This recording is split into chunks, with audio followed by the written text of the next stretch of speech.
Three Mothers is about Alberta King, Bertus Baldwin, and Louise Little, the mothers of MLK Jr., James Baldwin, and Malcolm X. And I wrote this book to not only celebrate these three incredible life stories that we should have known for years and years before my book, but to also think about what their stories could symbolize for Black women, Black mothers, mothers more generally, and what it could mean to save their stories from being forgotten, from being erased, and how it changes our understanding of where we are as a nation today, how we have arrived here, what are changes that we still need to make.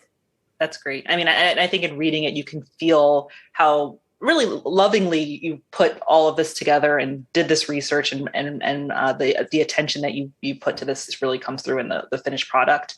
Well, we have a question from Jeff. Jeff says that as a father, this talk changed my life. I bought the book, a few copies, and was in the audience in December live, and it generated this concern for me. How much history was impacted with lack of mothers' input, especially Black mothers? And that's the question.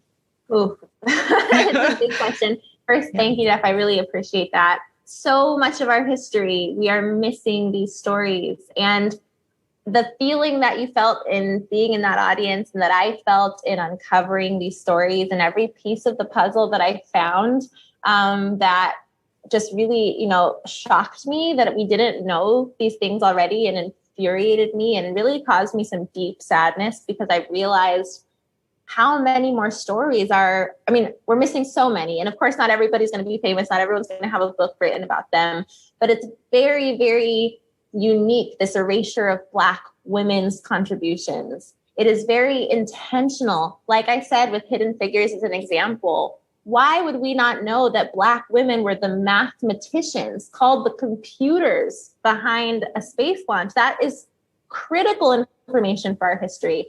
And for me to think as a young Black woman, when I was sitting in school, when I was a young Black girl, what that could have meant to me, to know that it was a part not only of, I could not be just, the first Black woman to do something, but that there was a history before me of Black female mathematicians and these brilliant brains. And even as much as, my parents educated me on my Black history and my African history, because even I have a privilege that many Black Americans do not have. I knew my connection to my lineage in Ghana, et cetera. So much of this history has been robbed from us. And it's a very strategic robbing. It's not a mistake. So that, just thinking from that perspective, we want to continue to uncover more and more stories of those who have been intentionally marginalized, intentionally oppressed, because the more we can correct our telling of that story and that history, the better we'll do moving forward. So these attacks on telling history right now, it's very strategic. It's not, again, a mistake. It's not something that people are doing unconsciously. We don't want to tell the truth. And we all need to reckon with that. And we need to fight against that. I think that it's really interesting in the book that you draw these parallels between what was happening in the lives of these three women and what we're seeing happening, play out in the news today, or have seen happen at other moments in history during their lives. I'm curious to hear how you think writing this book changed your perspective on the experiences of mothers currently, just how you think about motherhood today. Yeah, and this is something that I already knew was an issue. Going back to my mom, she would always say, in every place that we travel to, pay attention to how women are being treated in the society, how mothers very specifically are being treated. That is an indicator on how successful this community will be. And so I always carried that in the back of my mind. I was always aware that when I moved back to the US, for instance, that we weren't really giving mothers the support that they deserved. We certainly weren't giving them the celebration that they deserved. And therefore, the support was lacking. And there was this lack of understanding around the critical importance of the role. But in putting this book out there and even doing the TED Talk and speaking to so many different audiences around this, it is a dire situation for mothers. And whether that's on a personal level, where those who have come up to me and said, I am the mom who feels unappreciated in my household right now. I am the mom who feels unseen, to this national level of a crisis where We are fighting for weeks of parental leave, mere weeks. It's upsetting, and we should be embarrassed by that. These are things that should have been established by now. And I really do, and I say this in the TED Talk, I truly hope that within my lifetime, we can usher in a shift that starts with first saying, mothers are essential.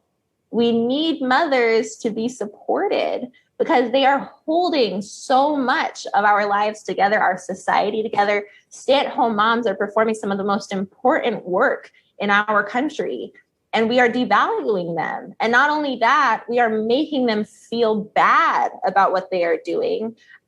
This really it's an issue that more of us need to take on. Going back to that very first question, why this is an issue for everybody to care about.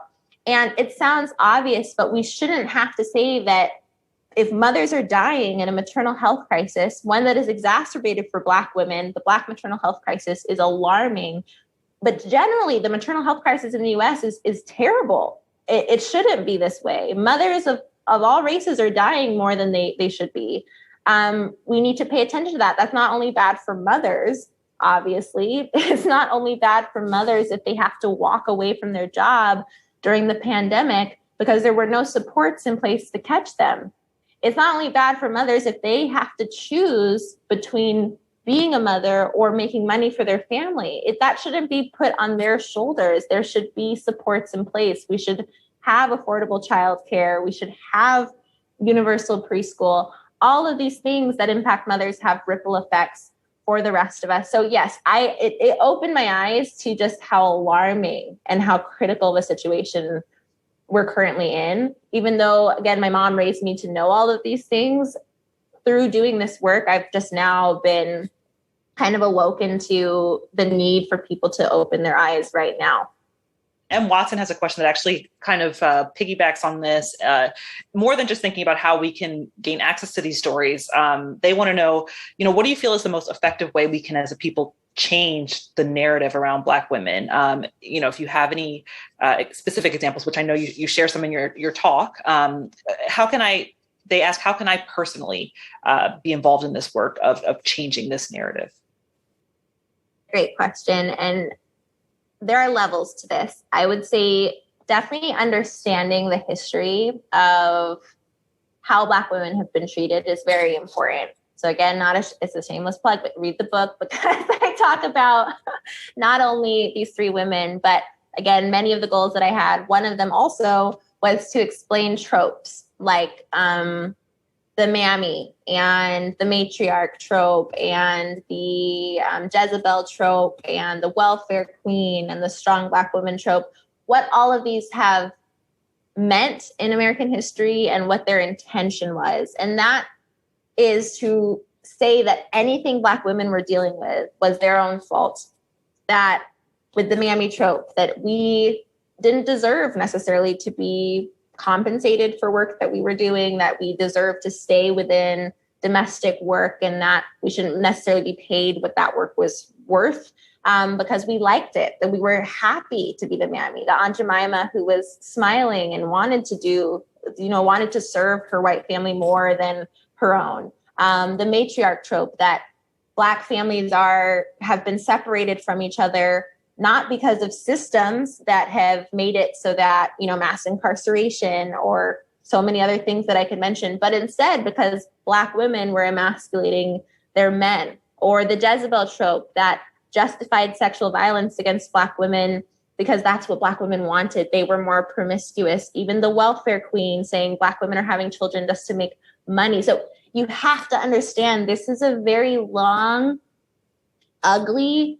painful history that we are dealing with as Black women day in and day out. And when people don't get those are the burdens we are holding, years and centuries of being told that everything that's happening to you, the pain you're going through, is because of you and not because of policies we've voted for or the ways in which we've kept you from being elected or even being able to run for office or even vote. That's where it really begins. Like, take the time as much as you can to know how we've gotten to where it is right now. And then to really have a moment where you fully appreciate the incredible resistance of Black women and the ways in which we've continued to create life, despite the ways that people have tried to rob it from us, and the vision behind what Black women have been able to accomplish, what they have imagined for this world, because we can't accept the situation as it is right now, because that dehumanizes us. But we have pushed this nation forward to our vision in incredible ways. It's not only Stacey Abrams in Georgia, it's a long, long history of Black women saying, we don't agree with the system as it is now. So here's how we're going to help you see the world and the possibilities from our perspective. And you look at American history from that angle, and it is powerful. There is nothing like it.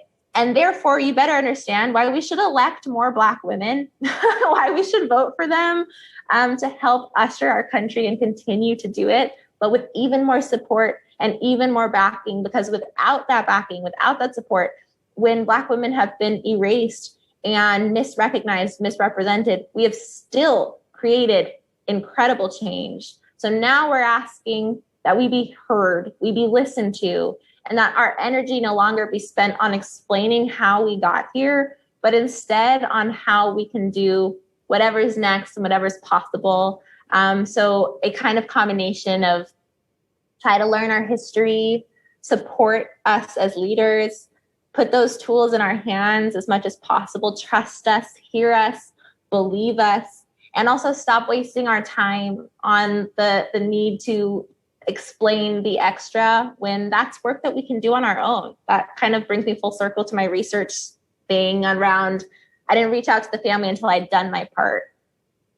So yeah, I mean, even attending a conversation like this is part of doing your part. So kudos to you all. We're all starting today. That's doing your part to sort of to educate yourself on information that already exists out there. It sounds like beyond what we can do individually to educate ourselves and make change in this space.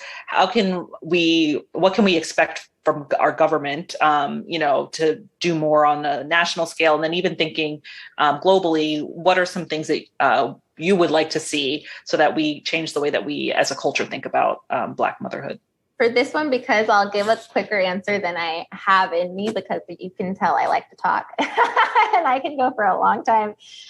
But in the book, the concluding chapter is entirely about what we need to do as a world and what are the lessons that Alberta, Bertus, and Louise's lives are teaching us about our next steps forward when it comes to policy, when it comes to actually even kind of this 3-level layer that I like to talk about, which is the interpersonal level is an important one. The conversations that we're having with each other and the stories that we're telling. When I, in the TED Talk, a little snippet where we have mothers who feel like they have to be selfless and that we celebrate mothers for being selfless. So even around Mother's Day, we say to moms, thank you for sacrificing everything for me and for putting yourself behind everybody. And yes, a lot of mothers have done that. And certainly if they have, we should thank them for that. But what we can start to do is shift that story and that thank you and say, thank you for doing everything you could do for us. And also thank you for still seeing yourself as a human being, or for representing yourself as a human with a full range of emotions, and for teaching me about my first life lessons, for being my first caretaker, for being my first leader, for being my first teacher. Like, those are things that I think more accurately represent mothering in a way that is sustainable for mothers, where mothers aren't going to burn out, where we're not putting all of it on moms and then reiterating it by saying thank you for putting yourself behind everyone else. So that's on like an interpersonal level. I do think those conversations can make a huge difference in terms of what mothers are even thinking is the goal of what we're trying to achieve and what we want to be thanked for. The second level of that is, in relationships, even beyond our households, and what we can, and I mean, like you said, in terms of Black motherhood, very specifically, this burden of like putting our needs behind everyone. I just did a piece for New York Magazine on this, that is further exacerbated for Black women because we have been seen as the mothers of a movement. We're always like mothers of something much larger, and not just like mothers of our own children. But this weight of what's placed upon us. And specifically in this article, I'm focusing on mothers whose children have been killed, whether by police officers or neighborhood vigilantes, and how in these moments, instead of giving these moms this space to grieve, we're asking them to do something for our entire country. You know, we ask them to speak to crowds. They run for office, which can be a part of their personal healing as well. But we interpret that as, look at what this Black woman is doing for all of us, rather than us thinking about what is she going to do for her own healing, for her own restoration. So that's kind of the extra layer to that. And then thinking about it on a national level, what we're voting for, I think about what could have helped Alberta, Bertus, and Louise, and what we still need to this day right now. So to give a little bit more information on the women, Alberta King had to walk away from her job because the law stated at the time that married women were not allowed to teach. And she'd always had this dream of being an educator. She had a bachelor's degree. She had a teaching certificate. But when she met her husband, she made the decision to start a family because this was like she had to make a decision. And even though that law, the marriage bar, is not in place now, what are the many ways in which we're pushing women and mothers out of their jobs? There are many that still exist, and we need to start addressing those. If we look at, these are just one example from each woman. If we look at Bertus Baldwin, she was the victim of an abusive husband for years and years. And James Baldwin speaks about this often, how abusive his stepfather was. But she didn't have anyone she could really turn to, because especially in Black communities, we are so afraid of what might happen if we call a police officer. And we have multiple examples of this where we really needed help and intervention, and then somebody ends up being shot when they're called, when police officers are called to protect us. So Bertus Baldwin was aware of this. Her children had been harassed by police officers. James Baldwin tells a story of when he was pushed into an alley and he was maybe 11 years old, and police officers searched him because they were looking for someone and just left him there on his own, this little boy. So she's not going to call them to help her in this situation. So she just endures this abuse all on her own. So what are systems we can think about in terms of, should there be other people we can call who are not police officers? Should there be, more support even for social workers that could come out? That's something to think about and to reflect on. And then as an example for Louise Little, all three of them have these different painful traumas that they experience. And for Louise, one of the major ones is that she is put in an institution against her will for 25 years of her life, because she was this activist, radical activist, who spoke up against white supremacy, who stands and faces off with the KKK, literally. And a white male physician was sent to her house to evaluate her after her husband had been murdered. And he concludes that she's experiencing dementia. And in his doctor's note, he says that she is, quote, imagining being discriminated against. This is a Black woman, Black immigrant woman living in the Midwest. And that is enough to put her away in an institution against her will. So in terms of us thinking about the biases that Black women are facing when they don't ask for help even, and people just decide they're going to come in and evaluate them, especially even when they do, that they're going to be misunderstood, that they're going to be told they're imagining things. These are things we need to address. So we also have to do an evaluation of our healthcare systems and the biases that still exist. So it's kind of like this endless list. And I definitely don't want to end on such a heavy and hard note. But in that concluding chapter, it's called Our Lives Will Not Be Erased. That's where I go with it, is policy and what we have and what we can do, kind of some tangible next steps. Well, and I think that's so important and so valuable. And to your point of not ending on such a heavy place, I guess, how do you feel though about the progress we are making? And Watson asks, do you feel that the Black women narrative is progressing? I am an optimist, and I often say that my optimism lies in this incredible activism that Black women have held for so long and who we continue to envision new realities for this world. And that makes me really hopeful. To study Alberta, Bertus, and Louise, who, again, it's not ancient history.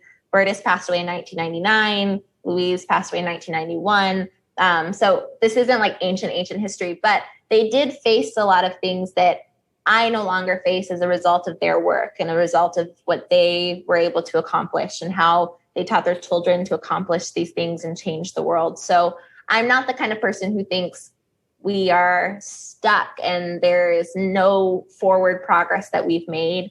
I feel like that would be really disrespectful to them if I felt that way, because they gave as much as they could to that progression, and it's my turn to carry that forward as well.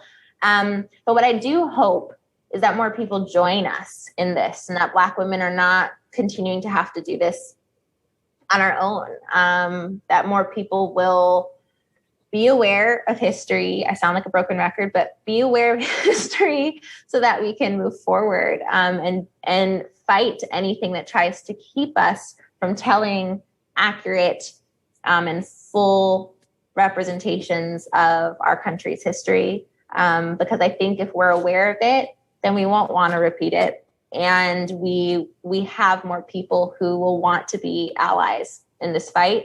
And in my contribution to this, I'm just hoping I'm giving more of us tools to join the conversation and think about how we can carry it forward.